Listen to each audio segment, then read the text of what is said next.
very intriguing. And a lot of times Bukharians believe that, whoever is the Sandak, and they constantly throughout their life, they mention, why I'm acting like this because the Sandak, because my Sandak was like this, that's why I'm acting like that.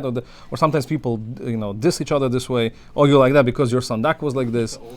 It's a common thing, right? So that's basically what we do. So the question is, is that Lashon Hara or Motzi Shema? I don't know. Could be. It depends how you say it. If it's a tease or is mamash you really making it seriously and trying to put the guy person down. Hard to know. Right. So where does the concept of Sandak come from? So the concept of Sandak comes from a midrash. Okay, first of all, the word Sandak. What is Sandak? It's not a Jewish word. Sandak is a Greek word. What does it mean? It means either sandix, which means like a box for the infant, or it means a Greek word for holding the baby, basically. Where is the first time we find this word? In the Midrash Tehillim, the Torah says, Pasuk says, "Kol atzmotai tomarna." David HaMelech says, all my bones are gonna say song to you, Hashem mi kamocha. So they're based on this. Who was the first Sandak in the world? Anybody knows? The first Sandak in history? Avram was not Sandak. Avram was the first person that did the Brit. So HaKadosh Baruch Hu was the first Sandak. So Midrash says HaKadosh Baruch Hu was the Sandak. Before we get into the importance of being a Sandak, let's understand. He was not a person though. So technically the question whoever held Yitzchak. So who was now we have we spoke about the Moel, the importance of a Moel, right? And then we have Sandak. 1 second. You make a good point. Who's more important? Whose job is more important, the Mohel or the Sandak? Sandak. Why you say Sandak? Потому что он должен правильно держать, чтобы And the guy who's cutting is not doing anything? The Mohel sounds like it, right?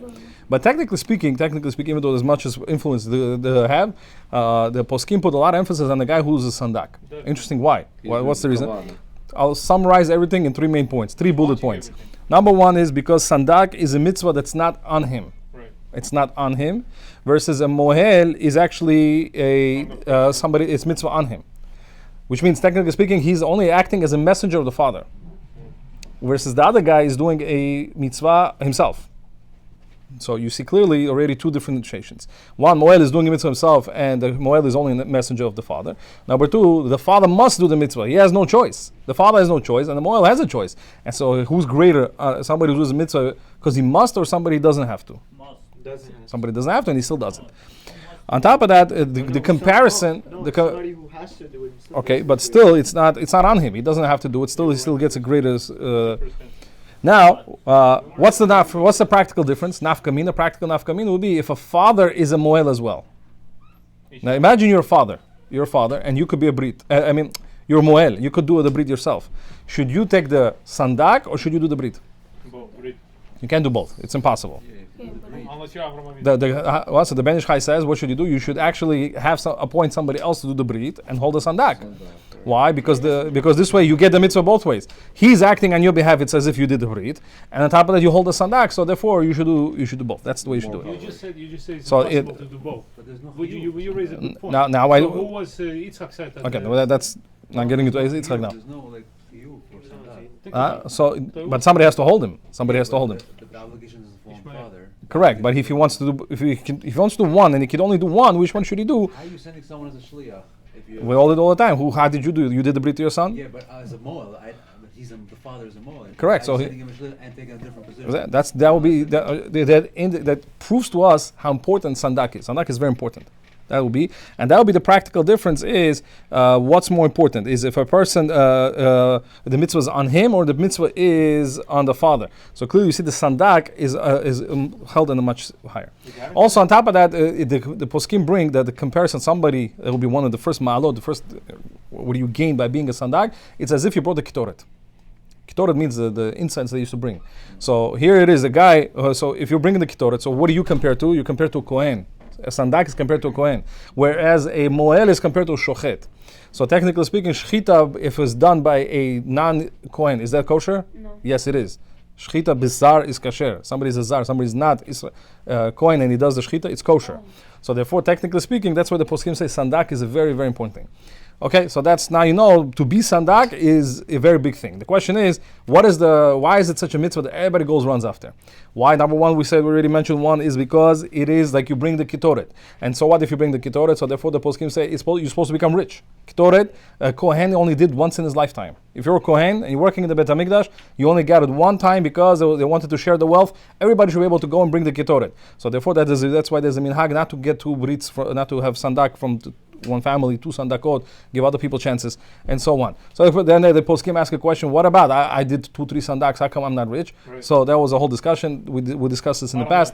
Bottom line is because the Mishnah Berurah says you did a sin that mamash ruined the bracha, or sometimes what we define rich is not what you define rich. Some people define rich with monetary, but sometimes they ask the stipler, listen, you get so much sandak, you're not rich. So he said, don't worry. He says, my son Chaim Kanievsky is with a son like this, I'm the richest father in the world. So it's a state of mind. It depends what Hashem gives you. Hashem basically rewards riches in different ways. Okay, that's one. Number two is, so because the baby is being held by the sandak, that's the whole purpose of the baby. And the poskim say sometimes it's not good to tie the baby to the board. Some people do that. They tie it so they shouldn't move. So what's the purpose of a sandak? I don't know. So the purpose is you're supposed to hold the legs. Supposed to hold the legs, and you're supposed to help the moel to do. So they say that this also helps you to fix the sin that you did with your legs. Sometimes you use your legs towards the sins. You go to places you shouldn't go.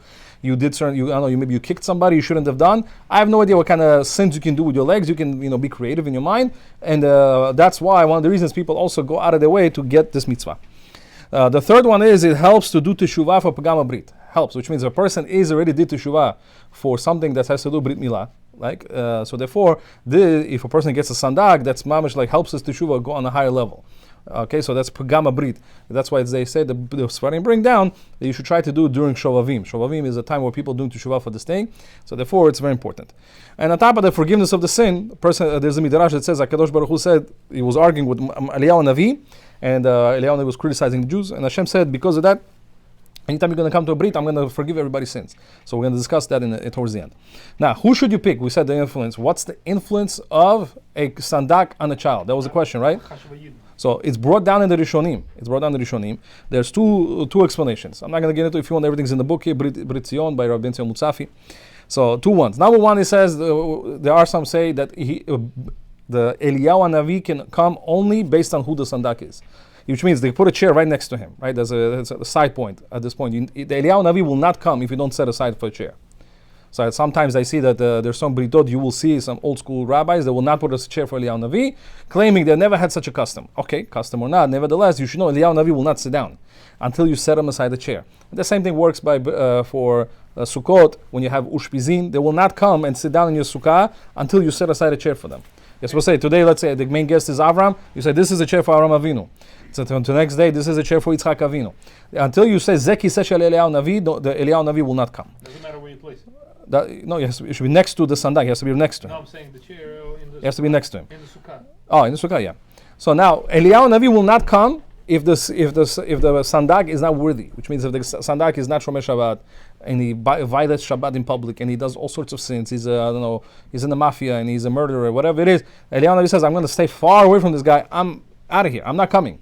So therefore, when you pick the sandak, you should know that you are enabling Eliyahu Navi to come and bless the child. Eliyahu Navi will bless the child. That's what is brought down. We'll get to that in a minute. Number two, another explanation is, it's brought down by others, is that it has an effect on the neshama of the child. And that we explained about Moel. So why that's important is because, as we explained, this is the foundation of the child. Where are they doing the mitzvah on? On a organ that is corresponding to Yisod. Yisod means foundation, right? So they're doing a Brit Milah on Yisod, and this is the Yisod, this is the foundation of the child's life. So therefore, the kavanah some poskim bring down is what he's thinking and who he is has a big influence on the foundation of the child. So therefore, the guy who's holding the child has a big spiritual effect. As the Lashon of the Peleoet says, he brings it to Kedusha, to the Nefesh, Kedusha, and the Left Tahor to bring him a pure spirit. So therefore, it has a lot of influence. As we said by the Shiur, by the Moel, this does not mean you're predetermined. That's it. Because your Sandak was like this, and your Moel was this and this person, that's it. You're doomed for life. No, it just means you will have some certain tendencies, but they are not going to be overpowering to such an extent where you're going to have no freedom of choice. You will still have freedom of choice, but you will have tendencies. So therefore, what kind of tendencies you go with, you are picking for your child by who the sandak is. What if you don't have those tendencies?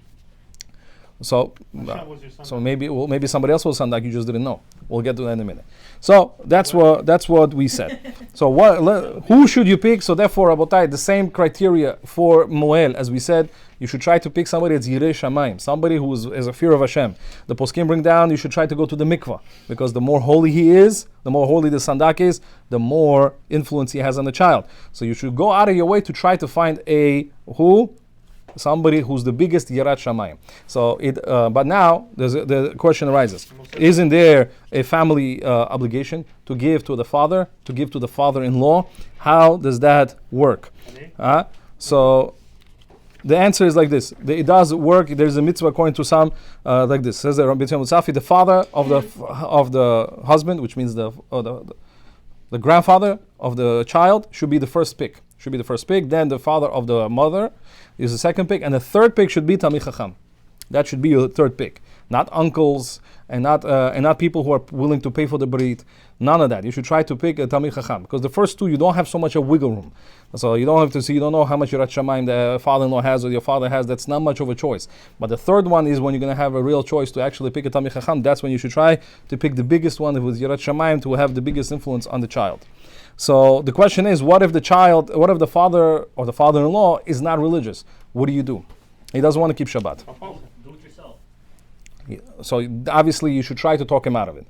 Now, by some communities, Go try. that might work. This is to explain to him, Dad, this is a big influence. You don't really keep Shabbat so much. Maybe by Ashkenazim they will divide. By Bukharian people, it's like it's pure. It's the highest peak of your life. And if your son doesn't give it to you, it's like you have failed in every single thing you've tried in your life. So therefore, Rabotai, what do you do? So in the end of the day, one explanation I saw by Rav Zilberstein is the following. I think it works amazing. If it could work, you should try this option. You tell him, Dad or father-in-law, do me a favor. We don't want to give it to you. You start, like telling, making it like you do. You're trying to give him a bone, but say, please take upon yourself to keep Shabbat. Say, in the zchut of this child, I should not be giving it to you, but in the zchut of this child, please, can you take upon yourself to keep Shabbat from now on? So imagine he says yes. Now, that's the biggest. That's the guy's about tshuva right now on the second. Right on the second, he's about tshuva. So therefore, there's nothing wrong with it. He does tshuva. He says, I'm going to start keeping Shabbat. And you obviously tell him to take something small, no fires, no telephones, and you guide him slowly. And if he takes upon himself to keep Shabbat, the zchut of the child, that's the best option.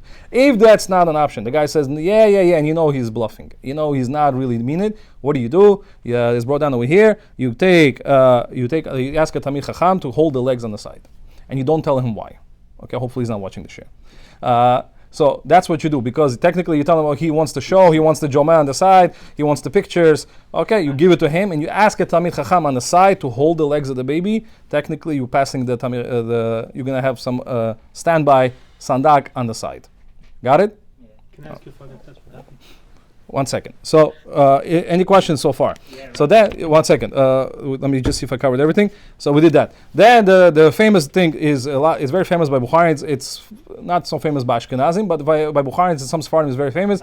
People line up. The guy who became a Sandak, he becomes a Baba for the day. Yeah. He's a Baba Sali and he gives brachot. Ooh, people line up. And if you ask for money, I'm sure they'll give money too. So where does this custom come from?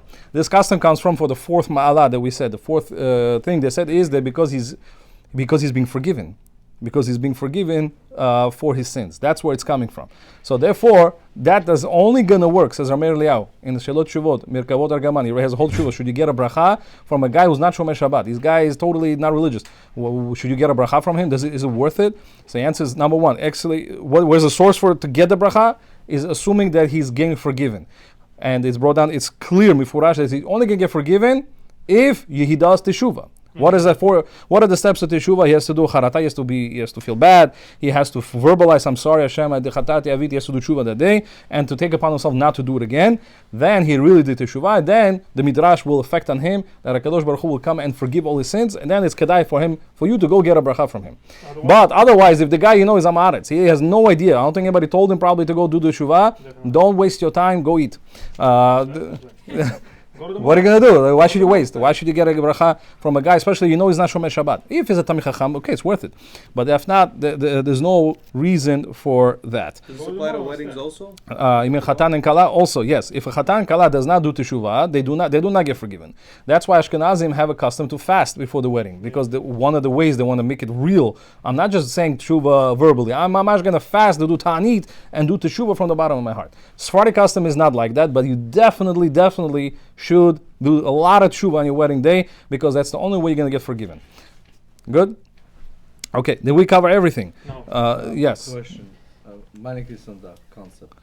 So that's just to give kavod, I guess, to break it down. Technically speaking, that should be Does it the. have any power? It's brought down that the wife, Sandakit, there is a concept that usually a woman comes and hands it down. Yes. You didn't answer. Who was Yitzchak's son? I don't know. It's a good point. I have to look it up in the Rashim. I don't want to guess. I don't think there is one. Could be. The difference between Rishon and That's what he just asked. Nothing. It's just it's something that's added to make people happy. Now, kabbalistically speaking, I want to add that, and we'll end with this. Huh? There's nothing No. It's just if it makes somebody feel good, give it to them. Kabbalistically speaking, there is no concept of sandak, which means even the works of the Arizal, if you ask, what is the effect of a child who's holding the baby? It doesn't say. Who does have the effect on the child, says the Arizal, the works of the Arizal is brought down, is somebody who actually takes the cup of wine, makes the blessing in the cup of wine, and actually makes the bracha koret abrit, and he names the baby. Which is the rabbi usually. Usually you see some other strangers usually in some shul. Strangers, they come and they take it. So usually that's the person that's actually bringing down the mochin, bringing down the spiritual energies to the child and his parts of the soul and so on. So therefore, it brought down, the Rav Ovadia Yosef used to say, that's if you want me to be the sandak, you have to give me everything. He says, I don't want to be a half a mitzvah. I don't want to be a half a sandak. I don't want to just hold the baby and then you're going to give the other parts to somebody else. But I don't want to be the sandak. But if you want, you have to give me everything, which means I'm going to hold the baby. You're going to give me the cup. You watch videos of him doing the sandak. He was holding the cup, holding the baby, naming the baby, making everything bracha. I did everything from A to Z. There's no kibudim. Nobody said no. Chas v'shalom. Nobody. He just said not to. Listen. This is what it is. Rav Elyashiv, they say also was like that. So therefore, if somebody ever offers you, or if you have a son, grandson, or you have a son, you want to do it yourself. Know that this is very important. So, what do you mean by this? It's important that you should try to either take it off yourself. Don't try to give it out. And if you see that your father-in-law is being honored, your father's honored, try to give it to Tamil Chacham. That could be that he's like a half a sandak in this case, because the person you're giving the brachot to and naming the baby and everything, he should be the person that's fit for this mitzvah. Good? Yeah. Any question? Yeah. What if, let's say, for example, the guy, let's say you have to give it to your father-in-law, whatever, let's say he keeps Shabbat, keeps everything, but his personality is not the greatest. Like, you wouldn't want that. So that's why I told you, based on Rav Zilberstein, the same concept. You tell him, listen, a dad take to do tshuva on your midot, and try to be nice to him, not to violate kibbud avim. Everything, but he has like. So hopefully the good things will do. You have a mitzvah of kibbud avim. This is brought down. It's very serious. You must give it to your father. The question is, when he's not religious, so I said the best thing is to try to encourage him through this mitzvah to become closer to Hashem. That's actually the biggest chut the baby can have. The baby has a chut. He brought the grandfather to do tshuva. Can you imagine that? That's the greatest thing in the world. It's not better to take it yourself? If he's okay with it, if he's not going to cause machloket, sometimes it breaks families. Second option is father-in-law? Second, he's the second in line. Second in line? Second in line. The Can't second go to baby. grandpa? Can't go to grandpa? If he wants, he can give to grandpa. Yeah.